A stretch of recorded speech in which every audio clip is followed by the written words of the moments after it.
Baiklah, perkenalkan nama saya Desiana Burusiotam, Prodi PPKN, Fakultas Keguruan dan Ilmu Pendidikan, Universitas Sisingamangaraja 12 Tapanuli. Baiklah, saya akan mempresentasikan critical book review. Pertama-tama saya ingin berterima kasih kepada Ibu Dinata Lumban Gaul, SPD MSI, selaku dosen pengampu mata kuliah Hak Asasi Manusia. Pada saat ini saya akan menjelaskan resume dari buku tersebut, yang mana pengertian HAM adalah sebagai hak dasar yang secara kodrati melekat pada diri manusia, bersifat universal ataupun langgeng, oleh karena itu harus dilindungi, dihormati, dipertahankan, dan tidak boleh diabaikan, dikurangi ataupun dirampas oleh siapapun. Secara teoritis, pengertian konsepual hak asasi manusia dalam sejarah instrumen hukum pada tahun tersebut telah melampaui 3 generasi perkembangan. Generasi pertama konsepsi HAM pada naskah The Universal Declaration of Human Rights atau PBB pada tahun 1948. Setelah sebelumnya ide-ide perlindungan HAM tercantum dalam naskah bersejarah di beberapa negara. Dapat dipahami oleh ajaran John Locke tentang kehidupan manusia. Menurut John Locke, manusia sejak lahir memiliki kebebasan penuh dan sempurna. Manusia bebas untuk bertindak dan tidak terikat oleh siapapun. Keadaan manusia adalah keadaan yang sepenuhnya bebas mengatur tindakan yang dianggap pantas bagi dirinya sendiri. Kedua adalah pandangan penganut positisme, hukum positisme secara aliran. Pandangan penganut sosialisme, Marxisme. Pandangan sosialisasi yang dipelopori oleh Karl Marx tidak menekankan hak tersebut terhadap masyarakat, tetapi menekankan kewajiban kepada masyarakat atas dasar itu sendiri. Marx mendahulukan kemajuan ekonomi daripada hak-hak politik dan hak-hak sipil. Yang kedua, genosida dan kejahatan apartheid. Istilah genosida Raphael Lemkin pada tahun 1944 akibat kekejaman Nazi di Eropa Timur. Konvensi ini menyatakan bahwa genosida merupakan suatu kejahatan internasional yang dihukum baik yang dilakukan di masa perang atau damai terhadap kelompok nasional etnis, rasil maupun agama. B. Kejahatan apartheid. Apartheid merupakan suatu sistem politik dan sistem yang tidak waras memberi cap pada setiap orang sejak lahir dengan hukum yang didasarkan pada warna kulit. Kriteria warna kulit membagi warga negara menjadi kelas 1, kelas 2, kelas 3, dan kelas 4, yaitu kulit putih, berwarna Asia, dan hitam. Perbedaan kelas tersebut mencolok dari cara orang hitam yang tidak memiliki hak asasi memberikan suara dalam pemilihan umum, tidak dapat ikut serta dalam serta kerja ataupun partai politik kulit putih, tidak dapat masuk bioskop atau merespon yang sering didatangi oleh orang putih. Bahkan dari data statistik menunjukkan hubungan antara kulit putih dengan kulit hitam, terdapat 100.000 orang berkulit putih yang tamat belajar sedangkan kulit hitam hanya 2.000 orang. Dalam ekonomi, kulit hitam menduduki 5% kerja terampil dan merupakan 90% dari kerja yang tidak terampil. Bab ketiga, hak dalam dunia kontemporer. Pada masing-masing kasus ini diperhatikan bagaimana fakta-fakta bertentangan dengan peraturan-peraturan itu atau menentang pemakaian secara efektif. Jika melihat kembali masalah-masalah tersebut, pasti akan muncul reaksi kenalurisan yang mempertanyakan kegunaan suatu proklamasi universal hak-hak asasi manusia ataupun peraturan hukum dan konvensi internasional yang mengubah proklamasi itu menjadi hukum positif. Kerja merenungkan masalah-masalah seputar pelanggaran hak asasi, ada 2 reaksi yang harus dihindari, yakni memikirkan masalah sehingga akan menimbulkan rasa penderitaan yang pasif, sedangkan yang lain tumbuh rasa kepercayaan yang lebih, suatu keyakinan dan harapan palsu bahwa hak asasi manusia lambat laun akan menang. Yang keempat, hak asasi manusia di Indonesia. Hak asasi dalam bahasa pentingnya setelah Perang Dunia Kedua pada Pada waktu pembentukan Perserikatan Bangsa-Bangsa tahun 1945, hak asasi manusia dipahami sebagai natural rights, merupakan suatu kebutuhan dari realistis sosial yang bersifat universal. Pada perkembangannya telah mengalami perubahan-perubahan dasar sejalan dengan keyakinan dan praktik-praktik sosial di lingkungan kehidupan masyarakat luas. Tetapi, konsep dasar hal tersebut tidak secara universal disampaikan. Dengan kebudayaan negara Indonesia yang berdasarkan pada Pancasila dan Undang-Undang Dasar tahun 1945. Hal ini mutlak perlu sebab akan ada keterkaitan dengan falsafah, doktrin, dan wawasan bangsa Indonesia, baik secara individual maupun kolektif kehidupan masyarakat yang berasaskan kekeluargaan dan tidak mengenal secara fragmentasi moralitas sipil, moralitas komunal, ataupun moralitas institusional yang saling menunjang secara profesional. Bab kelima, negara hukum dan hak asasi manusia. Hubungan antara hukum dan HAM tidak dapat dipisahkan satu sama lain. Salah satu ciri negara hukum yaitu adanya perlindungan hak asasi manusia dalam negara hukum.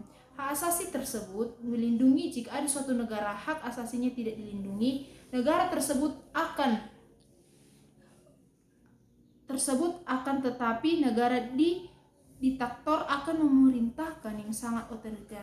HAM dan deklarasi juga dapat dimaknai sebagai hasil perjuangan hak asasi manusia untuk mempertahankan dan mencapai harkat kemanusiaannya, sebab hingga saat ini hanya konsepsi hak asasi manusia dan demokrasi yang buktinya paling penting mengakui dan menjamin hak martabat manusia. Ketentuan mengenai HAM telah mendapat jaminan konstitusional yang sangat kuat dalam Undang-Undang Dasar.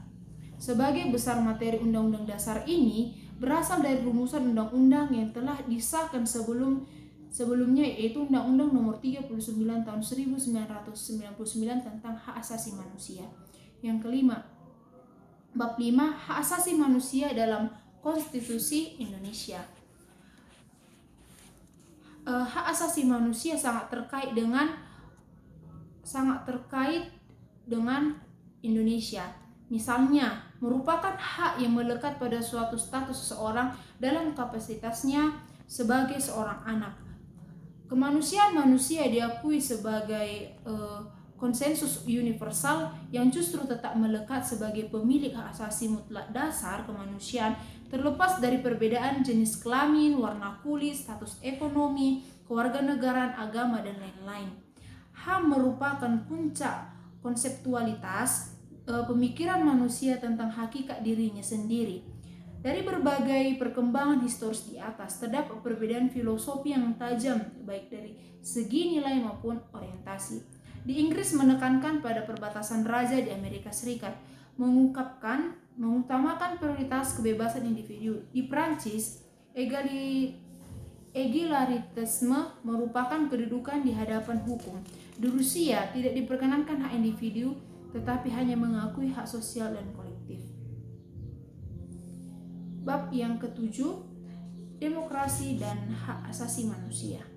Demokrasi menjadi populer dan universitas dewasa dikarenakan merupakan sistem politik terbaik yang pernah dicapai peradaban manusia dibandingkan dengan fasisme yang telah lama berlalu, serta komunisme dan pemerintah efektif demokrasi liberal yang terpasang dengan kapitalisme dan kancah ekonomi membuktikan diri mampu bertahan dan semakin berkembang.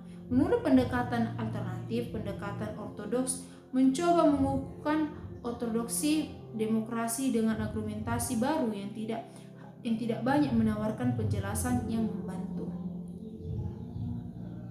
Bab yang ke-8, Undang-Undang tentang Hak Asasi Manusia.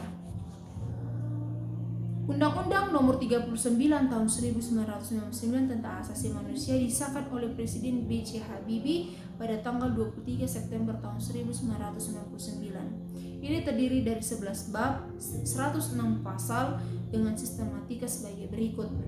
Bab 1, ketentuan umum. Bab 2, hak-hak dasar, asas-asas dasar.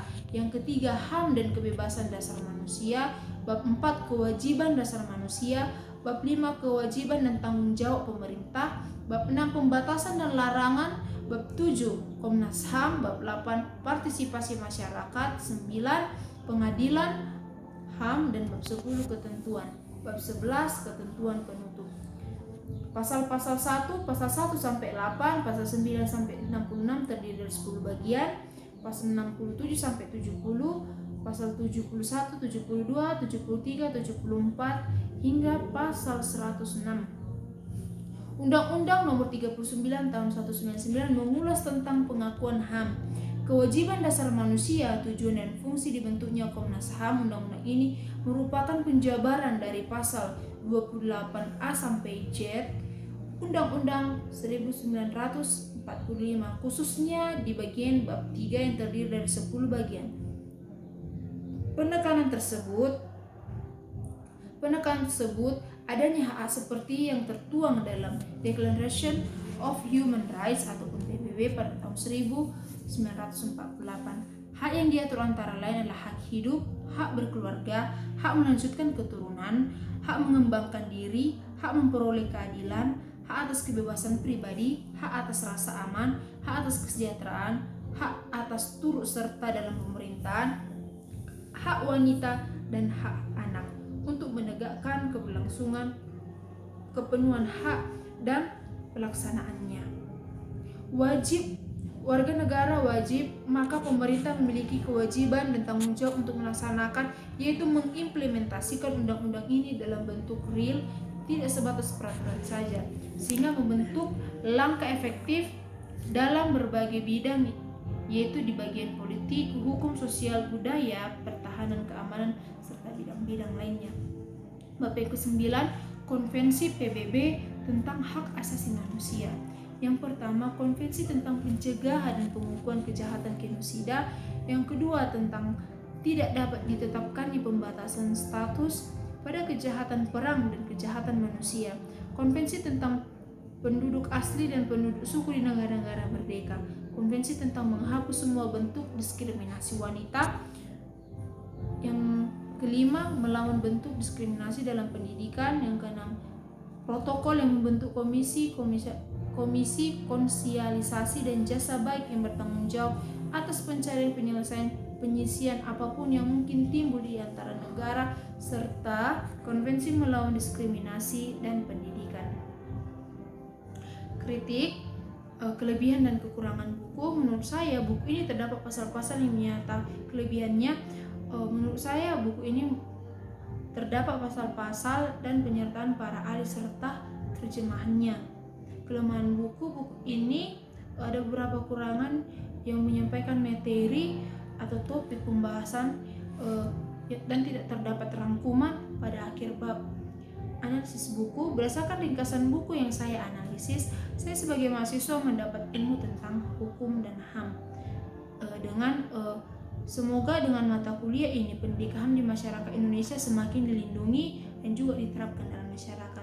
Kesimpulan dari pembelajaran buku ini, saya sebagai mahasiswa memahami peran HAM dalam kehidupan sehari-hari maupun masyarakat yang bisa menghargai sesama manusia. Saran, menurut saya buku ini bagus dipelajari mahasiswa agar mahasiswa dapat menerapkan dalam kehidupannya sehari-hari. Matikanlah. Sekian dan terima kasih.